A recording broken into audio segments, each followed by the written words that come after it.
Hi, and welcome to today's Facebook Live Ask the Experts program, where we will be discussing research advances in the area of early detection for ovarian cancer. My name is Jennifer McClendon, and I am the Education and Mission Program Senior Manager here at NOCC. And we're delighted to have Dr. Jennifer Barton, a member of NOCC's Medical and Scientific Advisory Board and researcher, and Meredith Mitz-Steifer, a survivor advocate on NOCC's. She's NOCC's board chair. We are so excited to have them today. If you have any questions as we go along in the program, feel free to let us know and type your question in the feed below, and we'll make sure to address those at the end of our program. But I want to introduce Dr. Barton. She is a biomedical engineering professor at the University of Arizona and has spent nearly a decade developing a tool designed to detect ovarian cancer in its earliest stages. It is called the Falloposcope. Did I say that right? Falloposcope. Falloposcope, excuse me. We are delighted to have both of you, so welcome. And I am going to turn this over to Meredith to kick us off. Thanks, Meredith. Thanks, Jennifer. Good afternoon, Teal community. It's my absolute pleasure to be with you and Dr. Jennifer Barton today. I met Dr. Barton, I think 6 or 7 years ago, when I first learned of her research here in my backyard in Tucson, Arizona, in the University of Arizona Wildcat Country. And prior to the pandemic, she graciously offered tours of her lab to our Arizona Teal families. She's spoken at our wellness retreats for NOCC in Phoenix, and she's participated and shared her advances in research at our TLTs here in Tucson. And recently, she's become a member of our scientific and advisory board at the National Ovarian Cancer Coalition. The process of research, testing, and approvals are really intensive. They require a lot of patience, diligence, and dedication. And Dr. Barton, I find her to be all that and more. So I'm so excited for you to share your research and how you are working on our Teal Hope on the horizon. So let's start with our first question. Tell us about your research and its purpose. So my research is to be able to develop an endoscope that can go into the fallopian tubes and look for the earliest signs of cancer. So we all know that the best way to increase survival is to detect cancer early, and that's so true of ovarian cancer. So for a long time, people were somewhat mystified as to where to even look for the early signs of ovarian cancer. It turns out that we now know that some of the most deadly types of ovarian cancer actually start in the fallopian tubes. And they start there as a lesion called a serous tubal intraepithelial carcinoma, or STIC, that can actually reside there for years before cells break off and metastasize to the ovary or elsewhere in the abdominal cavity, and then kind of blossom very quickly into late stage ovarian cancer. So what we want to do is we want to be able to look in the fallopian tubes and be able to detect that early signs of cancer. So how do you look in the fallopian tubes? Well, unfortunately, these sticks are much too small to be able to be seen by whole body techniques like CT or MRI or ultrasound. We need to go there and we need to look at them with light. There are advanced optical imaging techniques that we know can detect these early lesions. However, that means, though, that we have to get an endoscope to get there because light can't go through our entire body. So we basically had to wait until technology caught up to the point where we could build an endoscope that was small enough to go into the fallopian tubes. They can only be about 1 millimeter in diameter. And so we finally have been able to use very, very small fibers, very small sensors, advanced laser systems, advanced computational techniques, and we've put that together into what we call the Falloposcope, which is an endoscope that's small enough to go into the fallopian tubes and look for these early stages of cancer. And can you tell me, how does that imaging play a role in the early detection? What are you seeing in the imaging? So we had to start with what's happening. So biologically, what is happening that we want to detect with our imaging techniques? So these sticks are characterized by a couple of things. First of all, they're metabolically active. They are actively dividing and replicating. That means that they have changes in their chemistry. Some things that happen as these things called metabolic cofactors, NADH and FAD, are increased. Turns out those chemicals are fluorescent. So you all know that you fluoresce. You've seen yourself under a black light before. And it turns out that you fluoresce differently in health and disease. And so these sticks fluoresce differently than the surrounding healthy tissue. So if we can shine laser light onto these sticks and then measure the fluorescence that comes back, we've shown outside of the body that we can detect them. Now our goal is to make it small enough that we can do that inside of the body. And that's what we have in this Falloposcope. It's got one fiber that delivers laser light, small doses, so it doesn't harm the tissue, of laser light onto the tissue, and then an imaging fiber bundle that brings the reflected and fluorescent light back. So that's one thing we're looking for. So kind of changes in the chemistry of the tissue. The other thing that happens is these cells proliferate and they pile up. So right there inside the fallopian tube where there's a stick, the lining of the fallopian tube called the epithelium starts getting thicker. So if we can measure, so it goes from like 10 micrometers thick to maybe 100 or 200 micrometers thick. So this is tiny, much smaller than a millimeter. So we have a technique called optical coherence tomography, which is being used right now to look at the back of the eye. Some of you may have had an OCT image taken of your retina or your cornea. And so we're taking that technology and we're using it to look through the tissue in the fallopian tube and detect the thickening there. So those two techniques put together inside this tiny endoscope are what we're using. Amazing. What significant technological advancements supported the development of this tool? Right. So as I said, we kind of had to wait for technology to catch up with us. It turns out that quite some time ago, we had shown that we could take these techniques in a laparoscope, which is a much larger rigid instrument that goes through the belly. And we could shine light on the ovaries and fallopian tubes that way and get images. But, a laparoscopy requires general anesthesia. It's obviously not appropriate as an early detection technique. So we were kind of stuck for a while. We knew these techniques worked, but we didn't have any way of getting in a minimally invasive fashion into the fallopian tubes. But as time went on, a couple of things happened. As I mentioned, fiber optics have gotten small and robust. There's tiny lenses available now. There's sensitive detectors, lasers, which I remember, when the laser was invented, it was this big, scary thing that took up an entire table and you had to, not breathe or it didn't work. Nowadays, right, we have laser pointers, we have all kinds of things. They're cat toys now. So lasers have gotten to be inexpensive and portable.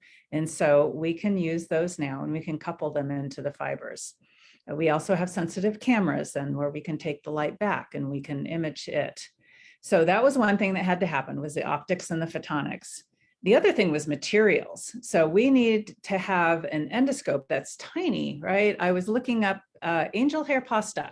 So it's about the diameter of a strand of angel hair pasta, but angel hair pasta couldn't go into the fallopian tubes. It's too floppy. So you need something that you can push into the tubes gently that doesn't cause any damage and yet is flexible enough to curve along with the natural curve of the fallopian tubes. And that just requires special plastics that we didn't have a while ago. So there's now the ability to take these small tubes, we can extrude them out like Play-Doh with holes in them that we can put our fibers and our pull wires through so that we can steer. And so basically just having the ability to fabricate this. Another part we do is at the tip, we have this very small middle part where we mount all the lenses in, and that has to be cut out with a wire that is about a quarter the size of even our thin blonde hair. So being able to have these new manufacturing techniques was really crucial. I remember seeing one of the first ones when you were developing it and just how small it was. And I can't imagine all of these pieces playing a part in that very small tool. So it's simply amazing. In your study, you note that the population participating is receiving hysterectomies for reasons other than cancer. And can you speak to why you focused on this population and what you're hoping to learn from them? Great. Yes. So when we test, we obviously want to put our volunteers' safety absolutely first. So we take an incremental approach. So first we tried this out on pieces of tissue that were being removed for surgery anyway. And so we first said that we call that ex vivo. We first said ex vivo, yes, it looks like our imaging techniques can tell the difference between normal and cancer. When you want to go in vivo or in a living person, you really have to put safety first. So we thought about this and we said, well, we don't think there's anything that can go wrong. And so far, we've never seen any indication that there's any damage caused whatsoever, but you still have to prove that and you have to be very cautious. So, all right, what do we need to do? The first thing is that we have to get into the uterus. And so that requires to have a hysteroscope put past the cervix. And so, the process of doing that can be uncomfortable. And, eventually we'll find ways of doing that in the most comfortable way fashion. But for now, women who are having their uterus removed already are already having a hysteroscopy done. So that part is zero additional risk. And then we said, well, what's the next thing that could happen? Well, I suppose we put the scope into the fallopian tubes and maybe somehow or another we might damage it or perforate through, or, we have to think of all the things that could go wrong. Well, if we do this on women who are getting their fallopian tubes removed anyway, then that does two things. One, we don't have to worry. If we do cause damage, it's not going to have any long-term consequences for them since that tissue is getting taken out anyway. The second part it does, though, is that we now have that tissue that we can check to see whether we did any damage. So the goals of our study that we're doing right now are to, one, show that we can get the endoscope in the fallopian tubes because it's still, it's small enough, we know that, but it's still hard to practice that procedure of getting the scope into the fallopian tubes. And then the second part is to prove that we don't cause any damage when we're doing that. So that's the point of using this patient population. And so the only, risk that then it does do is these women are having surgery anyway.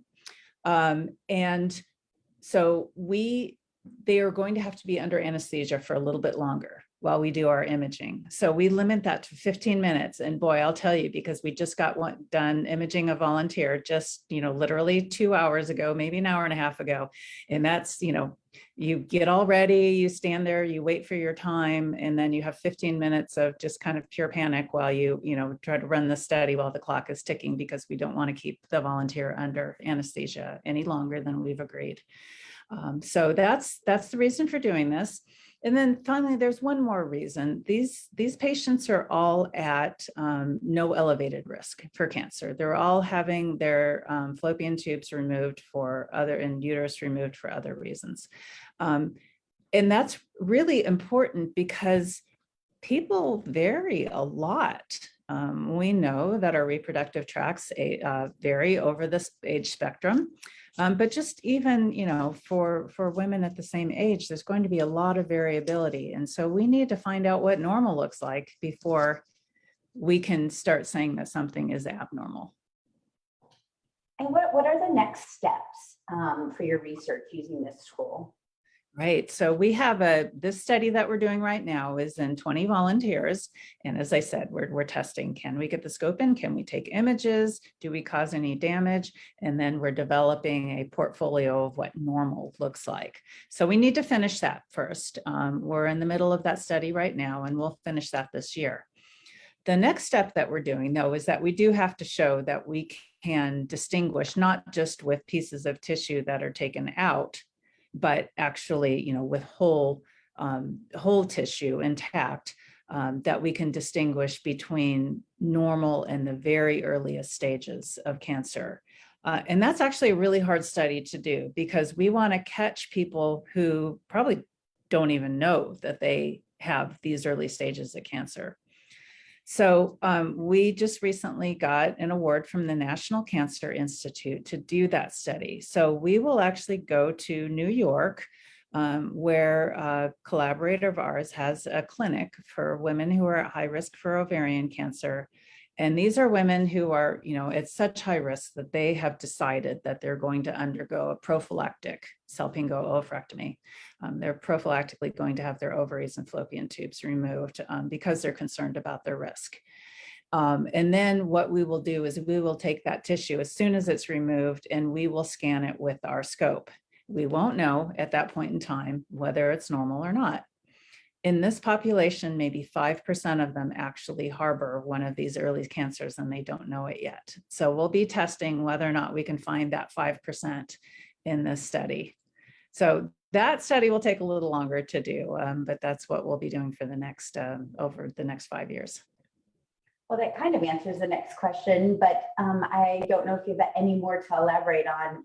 How do you see your work contributing to ovarian cancer detection in the future?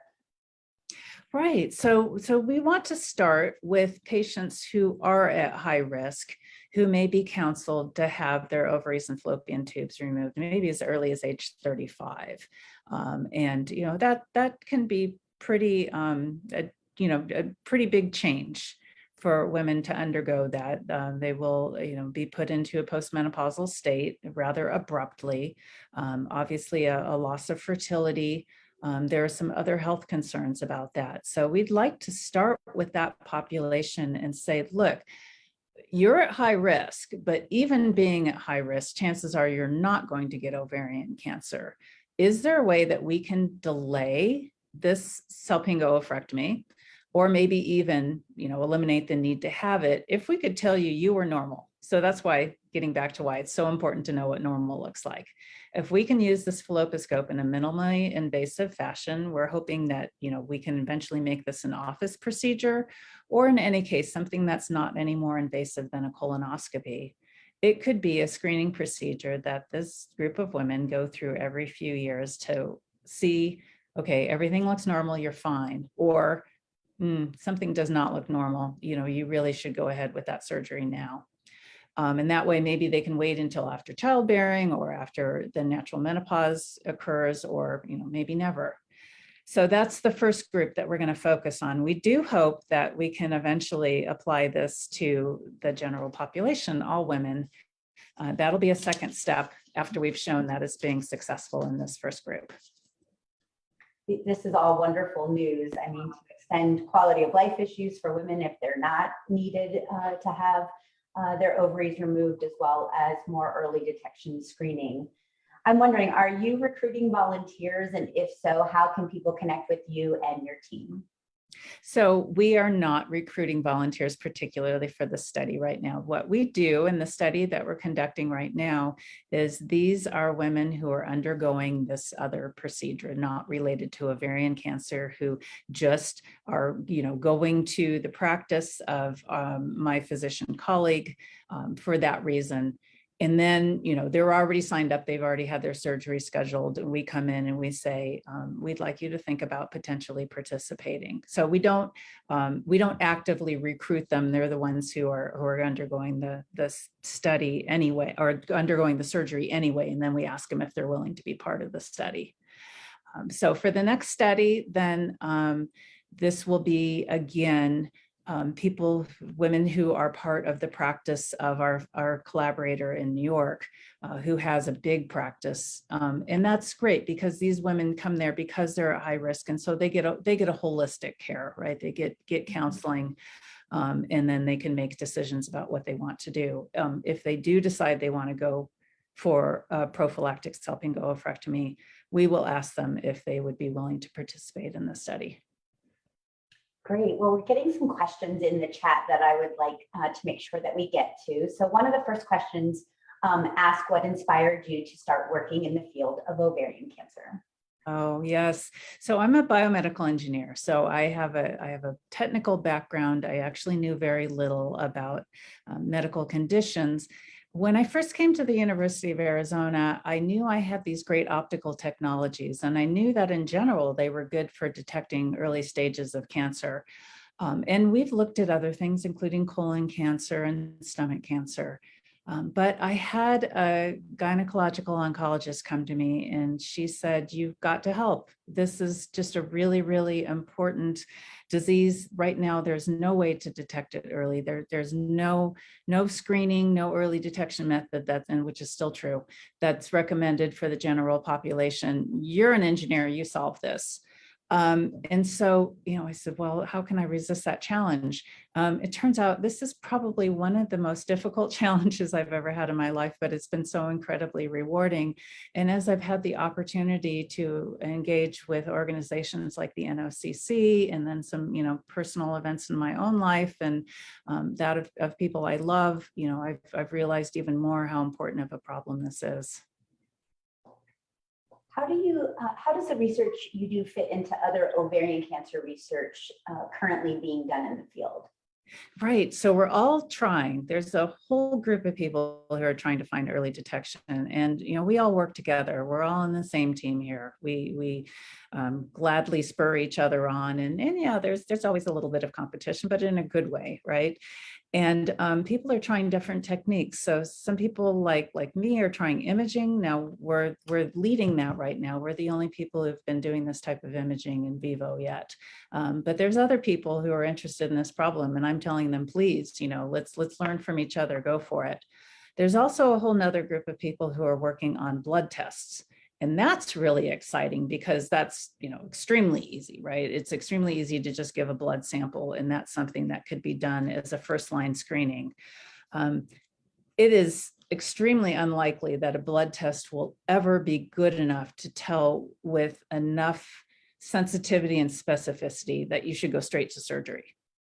So what's going to happen is that blood tests, once they're developed, and they're not there yet, but they're getting there, will be a red flag.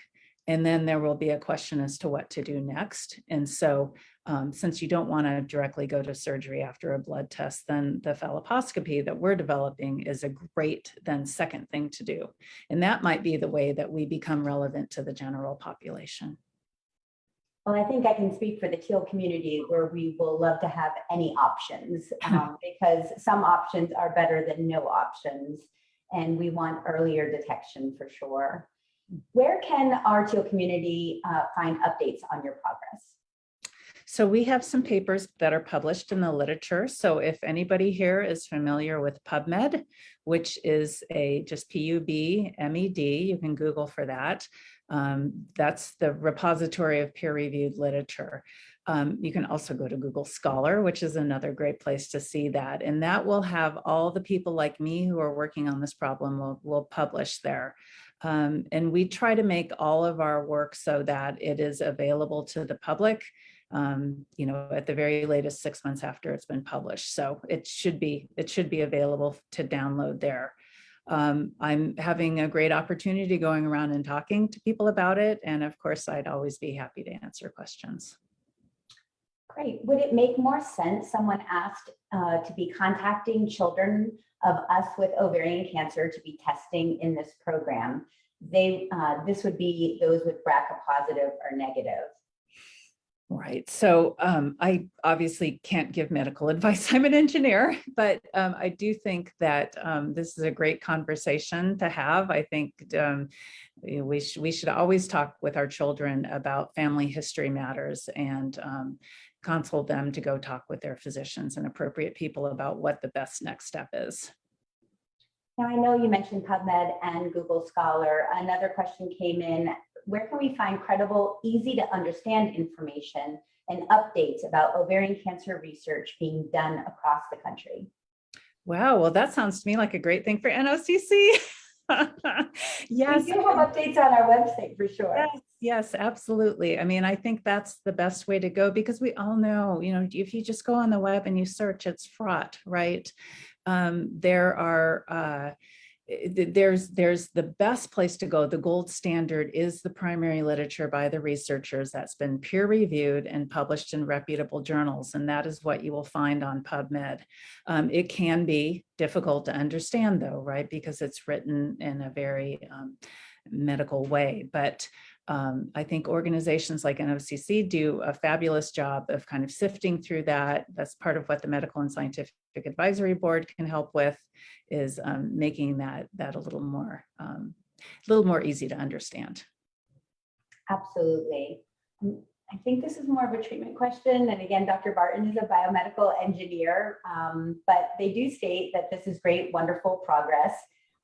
They were interested in thoughts on treatment options or knowledge of small cell carcinoma of the ovary, and they abbreviate as hypercalcemic type, SCCOHT, highly aggressive with very poor outcomes. Unfortunately, this individual lost their 18-year-old daughter after a 6-month and 19-day diagnosis. Oh, I am so sorry. I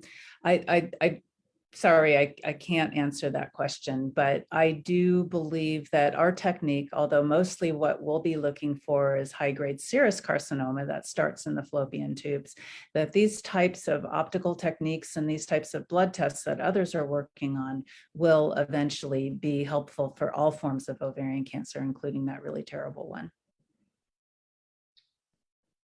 Well, great. Thank you so much, Dr. Barton. This has been so informative and so exciting. I love the fact that you are in my backyard, as well as working on ways to detect ovarian cancer earlier.